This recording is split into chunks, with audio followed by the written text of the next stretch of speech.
The future of DeFi and trading of digital assets. Moderated by Matti Greenspan, Quantum Economics.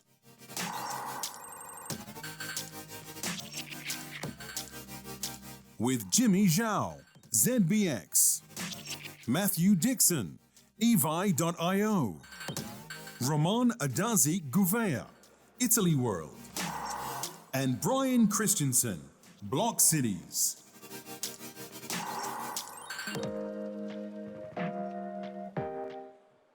Hi, my name is Matti Greenspan. I'm the founder and CEO of Quantum Economics, which is a research platform and advisory for the crypto market. We've got 30 analysts on board, thought leaders, social influencers, and such, each focusing on a different area of blockchain technology. Here with me is Matthew Dixon, CEO of Evi, which is also a research platform in the crypto space, which we were just talking off stage. The subject for our panel is the future of blockchain technology, crypto assets. So I think we're going to, we've just heard Nick Spanos. I don't know if you guys saw Nick Spanos? Man, that guy is pure fire, honestly. I was extremely inspired, even though I learned nothing. I felt invigorated. These are things that bear repeating. And Nick talked about the history of blockchain, the history in general. I think he went all the way back to Moses.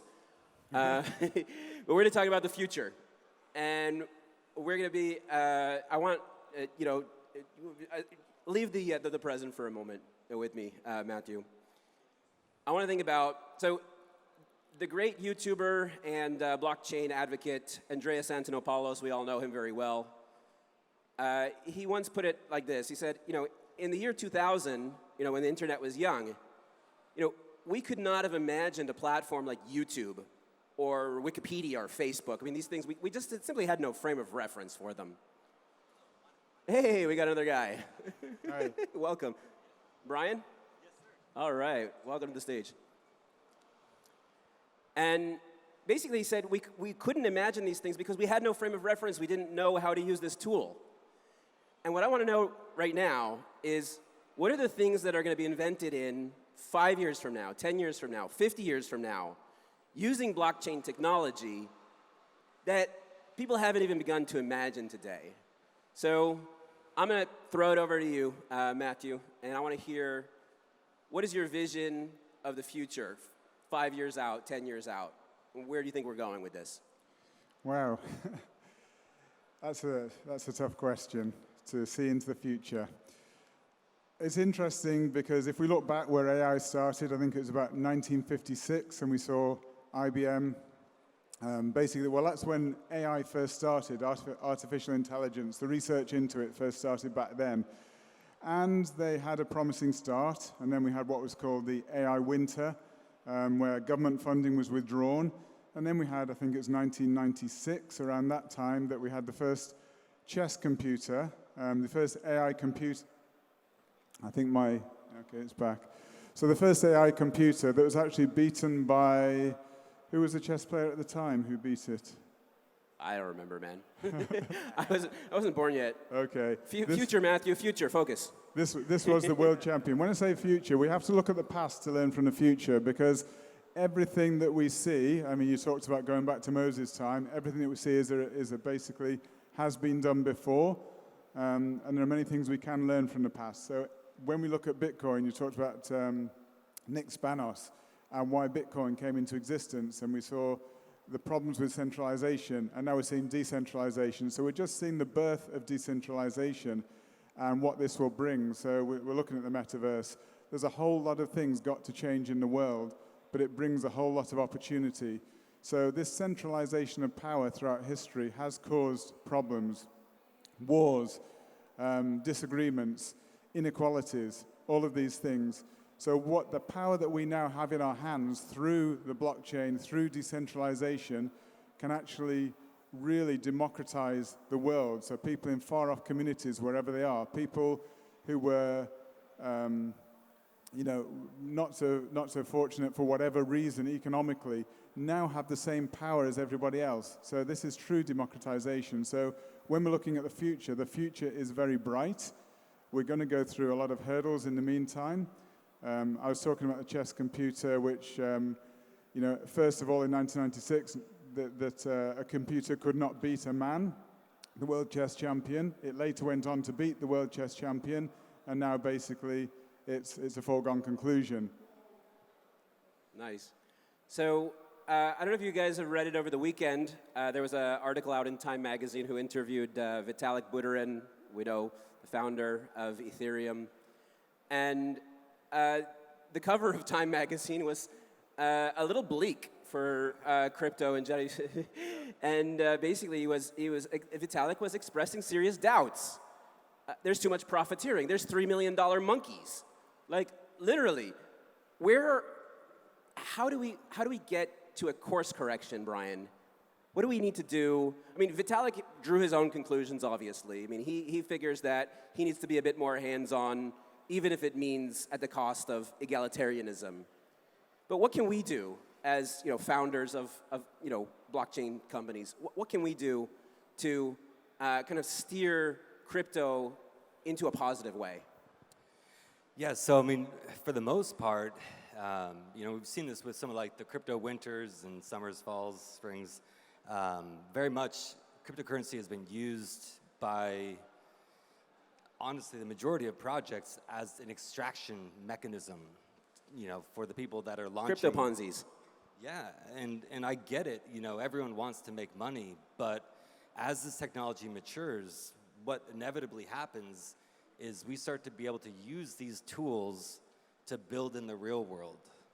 And that's, where really things start to take off is, when we talk about the future of DeFi, one of the things that I'm really excited about is it's the combination of capital stacks. And what I mean by that is in the world of real estate, you have your down payment and then you have your financing, okay? When you can start to leverage DeFi as your 20% and combine that with 80% traditional, there's not a single project on the planet that if it's well thought out, well designed, you could not bring into physical form. And that's something that we will start to see more and more and more. Up until now, though, honestly, like the maturity of the industry as a whole has not been there, and it's been self-serving. And so what inevitably happens is you get bad actors, and then you start to get government, cracking down on certain things, and none of that serves us collectively. And so as this technology matures, we're going to be able to use it in a way that actually serves us as a planet, and that's what I'm excited about. That's interesting, and a smooth transition over to the next question, because regulation is a very sticky pickle at the moment. And, we've seen the war in Ukraine, right? And on both sides, there's direct ties to blockchain and its use cases. For Russia, of course, that's the empowerment of Russian people who may have been against the war, but are still getting hit very hard with sanctions. And in Ukraine, millions of dollars in donations instantly flowing into the country to help with their efforts. In the United States, obviously, with the weaponization of the US dollar, are not very happy about, the ability to evade sanctions and things like that. And we know that in the United States, things are, they've been dragging on for quite a while. But here in Dubai, for example, we very likely to see CZ, pending legislation that it would be extremely good for the. So, how do we, square that circle? What's the roadmap for global regulation, Matthew? How does that work? And give us some time points. And where do we see that progressing? And how does it become more clear? You're absolutely right. There's a need for regulation, and Dubai is really grabbing the nettle, grabbing the bull by the horns. In leading the world. So because of this, I think it's important that you'll see Dubai does become a real hub, crypto hub for the world. The thing that people need to understand is that crypto is a risk asset. It is an emerging asset class. And it will have problems along the way, and we're seeing that in the volatility. But when we recognize the power of what blockchain can bring to the world and the power of DeFi, then we will see that there really is a future. And people need to recognize this isn't just a money machine that you can very easily just put some money into any crypto project and it will make money. So there's a lot more maturity, there's a lot more growing up yet to happen with investors. And we talked about the massive adoption rate compared with the adoption rate of the internet. And the adoption rate within cryptocurrency and blockchain is so much faster. But with that comes the problem. So there is a need for regulation. There is a need, I mean, there's so much more possibility and so much more opportunity when you think about it with blockchain, you know, to limit I disagree. crime. I'm sorry, but I really disagree. And on quantum economics, our head analyst, Luke Kerner, I think he explains it very well. You know, blockchain was invented to be independent of government. So whatever they do actually doesn't matter to us.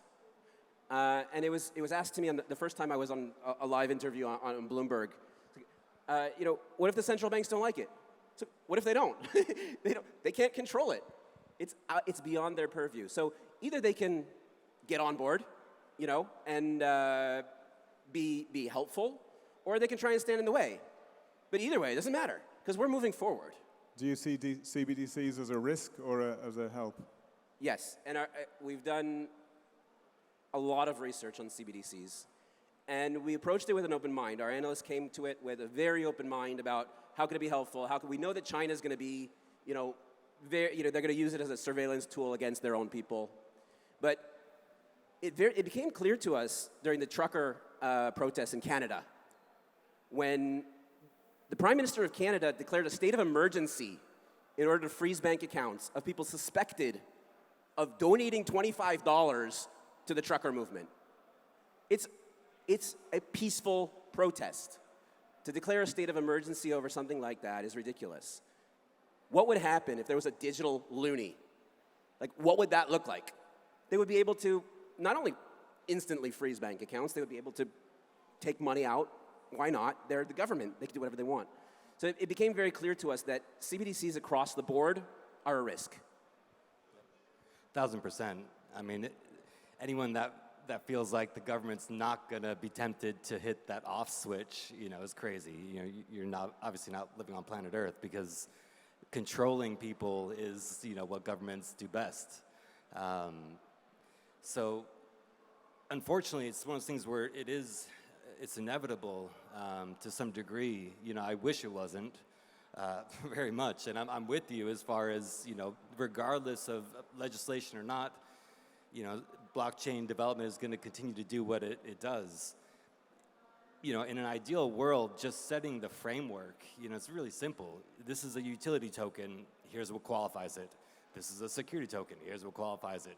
DAOs are legal, you know, they're recognized as actual legal entities. In the Being state able of to, Wyoming. you know, provide the framework that now institutional money can start to flood in, because it's been sitting, you know, on the sidelines to some degree, just because there has been no clarity as to what that legal framework looks like. And so, you know, I don't feel like regulating and coming down on things is the answer, but just providing some clarity as far as what is what. And, you know, it opens the floodgates. Rules of the road. So do you see CBDCs working hand in hand with the traditional blockchain that we have now? I don't think that a CBDC can be independent of government.